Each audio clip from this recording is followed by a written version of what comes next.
Hello বন্ধুরা, সবাই কেমন আছো? আশা করি তোমরা সবাই খুব ভালো। সো আজকে যাব মা বল্লার মেলাতে। মা বল্লা কালী মেলা চলছে, তো সেখানে যাব। আমাদের দক্ষিণ দিনাজপুরের সবথেকে বড় মেলা।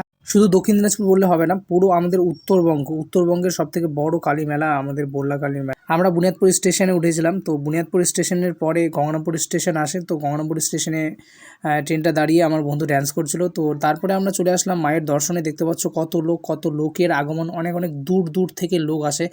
আমরা গেছিলাম পুজোর পরের দিন, মানে শুক্রবার পুজো হয়েছিল, আমরা গেছিলাম শনিবারে। তো রবিবার সোমবার পর্যন্ত মেলা চলবে, সোমবারে বিসর্জন করবে। আমরা তারপরে ভোগ নিয়ে নিলাম, ভোগ দিতে গেছিলাম। ভোগ দেওয়ার জন্য প্রথমে লাইনে দাঁড়াতে হবে, লাইনে দাঁড়ানোর পরেই ভোগ দেওয়া সম্ভব হয়, কারণ প্রচুর ভিড় হয়। তারপরে আমরা মেলাটা বেশ ঘুরে নিলাম।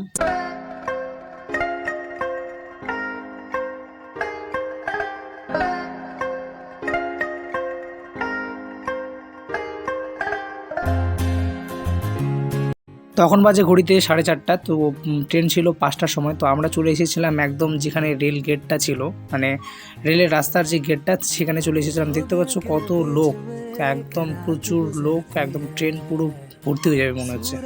তো আজকের মতো ভিডিওটা এখান থেকে, আবার দেখাবে অন্য কোনো ভিডিওতে।